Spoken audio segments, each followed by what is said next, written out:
Bonjour à toutes et à tous, bienvenue sur Authentiques Auto. Aujourd'hui, j'ai l'opportunité exceptionnelle d'aller visiter une collection privée vraiment très sympathique. Vous allez voir de sublimes voitures entretenues avec amour, dans un décor féerique, parfait pour une collection. Et pour cette vidéo, je remercie Adelin qui a bien voulu ouvrir ses portes et m'accueillir chez lui aujourd'hui. Alors, c'est parti, suivez-moi.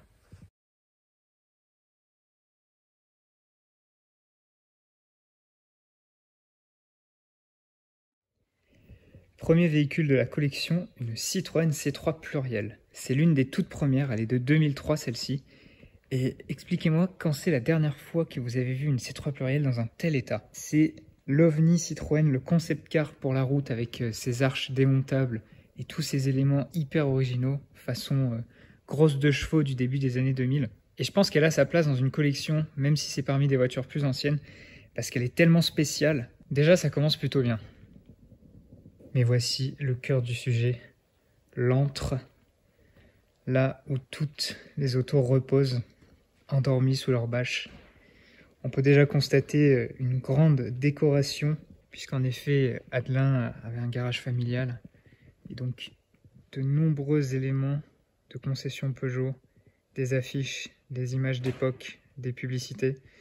Tout ça a été récupéré et installé ici dans ce garage pour tapisser les murs, c'est absolument sublime. En fait, c'est peut-être dès la deuxième voiture qu'on a le clou du spectacle.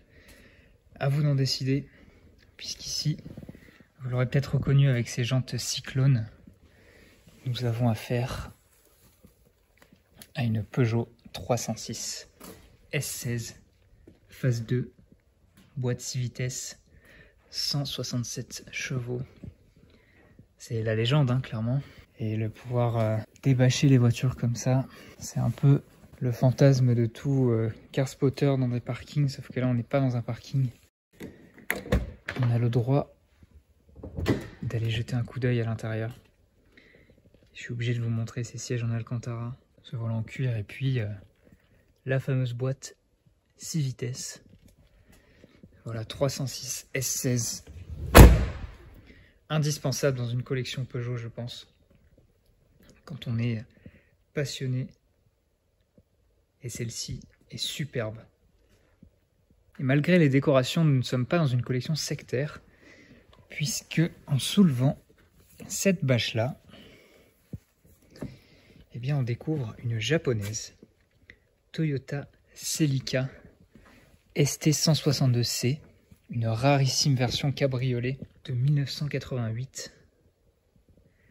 Et comme vous pouvez le constater, elle est dans un état exceptionnel. Et il faut savoir que cette voiture est une première main qui affiche seulement 63 000 km. C'est sa première peinture, elle est d'origine suisse, elle n'a jamais été restaurée.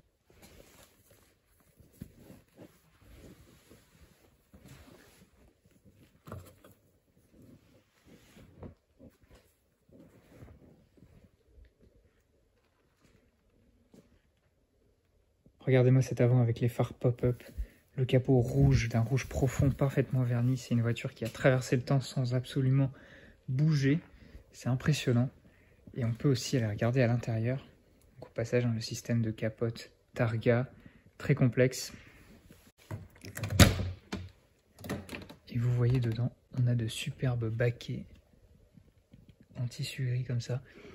Ça sent presque la qualité.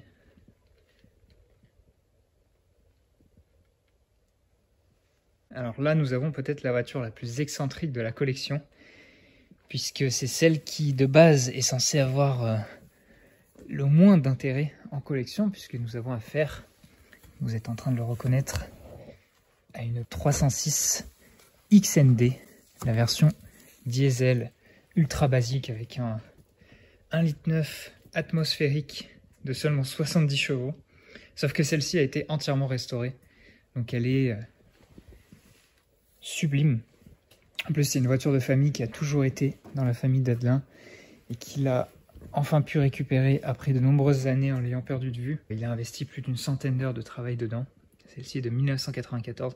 Et vous voyez, chaque détail a été peaufiné. Les plastiques sont d'un noir profond, le blanc est merveilleux. L'intérieur, lui, n'a même pas été restauré, il est dans un excellent état. Et aujourd'hui, la voiture, elle trône fièrement au milieu de la collection. Pour ceux qui étaient là, vous l'avez peut-être vu aux 30 ans de l'aventure Peugeot. C'est une vraie pépite. Point intéressant, le moteur 1,9 litre D qu'on trouve sur cette XN, eh bien, c'est un moteur Peugeot qui a été d'abord développé et mis en place sur la Talbot Horizon, comme en atteste cette publicité. Donc le moteur que vous voyez là-haut, c'est celui de la XND, curieusement, donc, qui était en premier sur une Talbot. De ce côté-ci, nous avons une Peugeot 306 Cabriolet, le chef-d'œuvre de Pininfarina, dans une version un peu particulière, puisque c'est une série spéciale suisse. Alors la série spéciale suisse, eh bien en fait elle ajoute pas grand-chose, hein. On a des sièges chauffants, vous voyez l'autocollant suisse ici, et puis des lave-phares, c'est à peu près tout. Par contre, ça reste quand même un très très beau cabriolet. On retrouve les jantes Cyclone là-dessus. Et je vais vous montrer l'intérieur parce que c'est le clou du spectacle. C'est un modèle 1997 avec le 2 litres 135 chevaux. Et regardez-moi cet intérieur rouge avec la console centrale parée de faux bois et les tapis rouges également. Et donc ce cuir rouge n'est pas spécifique à la version suisse, hein, c'était au catalogue normal. Comme je vous l'ai dit, il y a simplement les sièges chauffants et les lave-phares qui diffèrent. Autre auto de la collection, cette fois-ci une 309 en finition SX. Donc c'est une version un peu sportive de la 309 basée sur la phase 2. En se penchant, vous pouvez constater qu'elle a le pare-choc des 309 GTI avec longue portée plus anti-brouillard. Et cette voiture, c'est une deuxième main qui a été achetée à une mamie, donc c'est sa première peinture, elle n'a jamais été restaurée. Et vous pouvez le constater, elle est utilisée de façon un peu road trip rallye, donc on a une tente sur le toit, on a la queue SO qui est installée ici. Enfin, bref, c'est une voiture de balade, ses déflecteurs sont d'origine aussi. Et elle a participé à pas mal de petits événements sympathiques.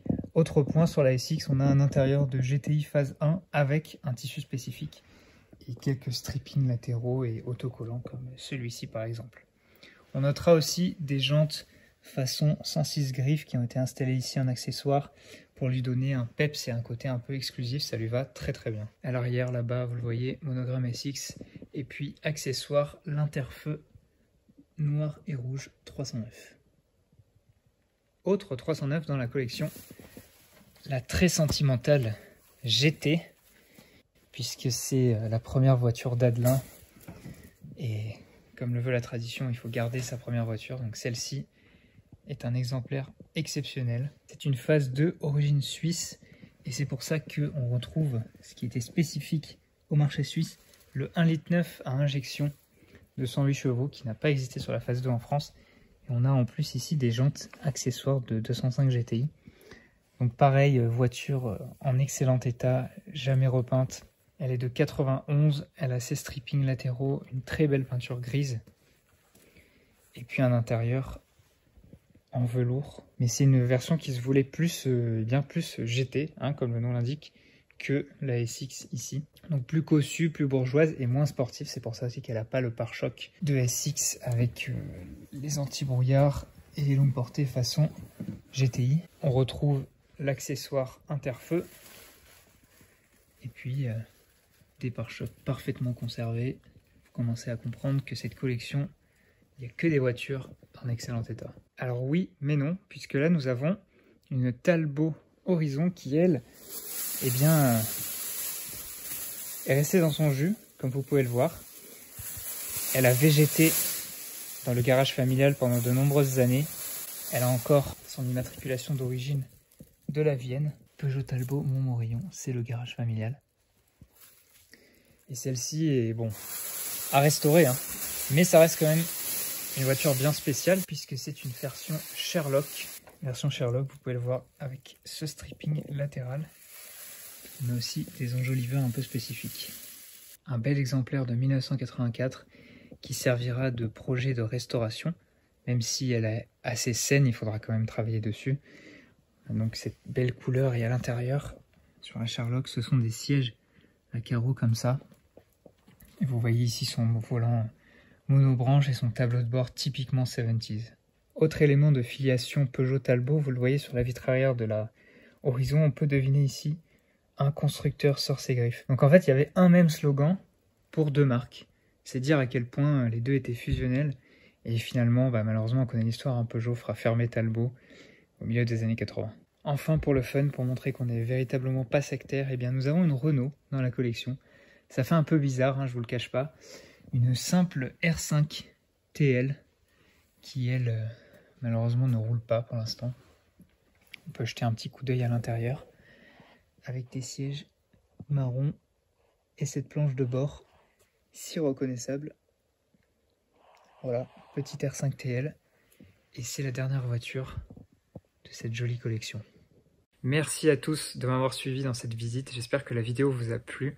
C'était un format différent de d'habitude, moi ça m'a beaucoup plu de vous montrer un peu les secrets de cette collection, de pouvoir soulever les bâches, jeter un coup d'œil à l'intérieur. On a des très très belles voitures ici. Et donc merci encore à Adelin pour son accueil dans son antre, son temple des Peugeot, mais pas que, vous l'avez vu. Et on se dit à très bientôt pour une prochaine vidéo.